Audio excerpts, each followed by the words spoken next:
The Master Angler program has been around for 8 years now. It's a way to get people fishing a way they have never tried before, or just to get people to try fishing.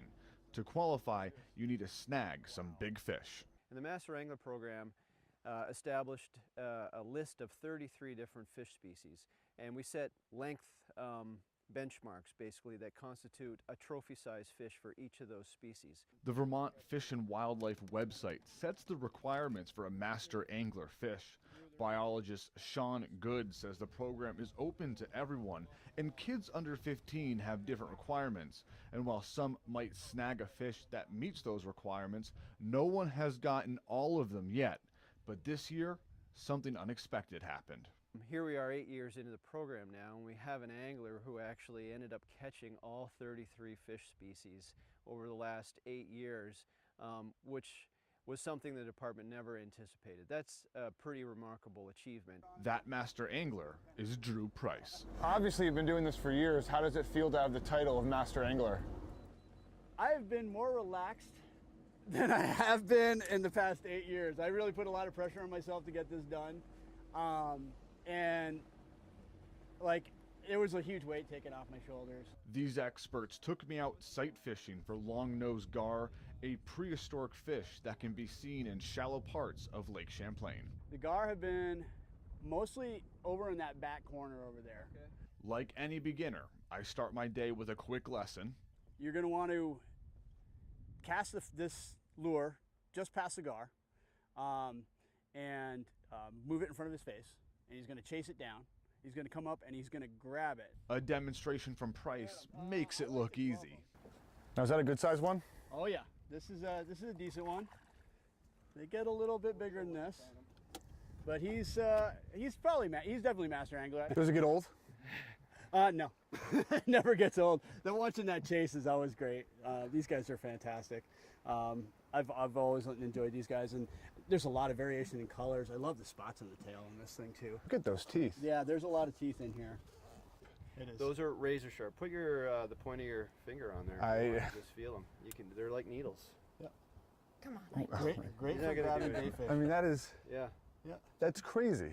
Yeah, and these are a native fish species. Been here for 10,000 years or more in Lake Champlain since the glaciers. It was my turn to try, which started with some struggles.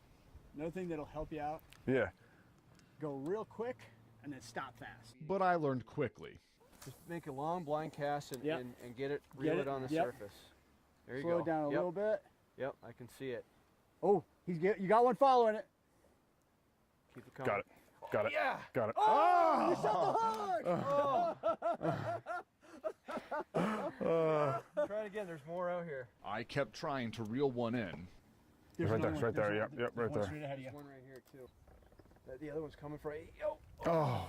He went over his tail. He's still there. He's still there. He's still there. Yeah. They're both right there. Nice. Oh, he spooked on. But didn't have any luck, like the experts. He's on it. He's He's on it. He's on.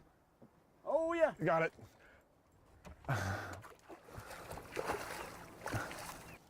he is.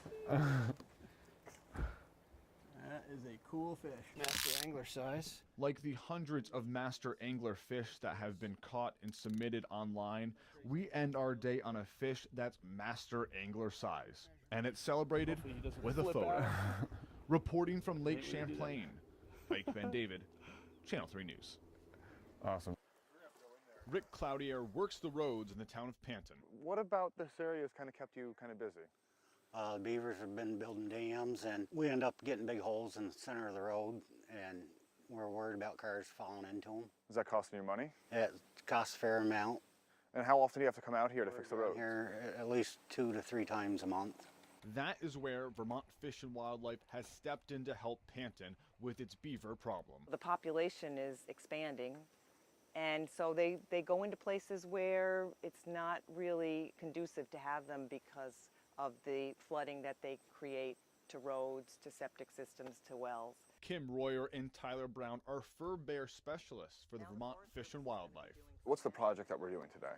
Well, so beaver will respond to running water and will build a dam. A family of beaver can build a 35-foot dam in a week. And as you know, they're busy as beavers, like we say. And I joke because they have a brain about the size of a ping pong ball, and yet they outsmart us quite frequently. At this site in Panton, they are creating a beaver baffle to help maintain the wetlands and resolve human conflicts. We put the tube in the notch, and the beaver hopefully will not be able to figure out how that water is getting across the dam. And therefore, when we get high water levels, the water can still run through the dam without actually impacting the road. And the beaver will still stay here, hopefully. Fish and Wildlife say they've built almost 300 of these around the state.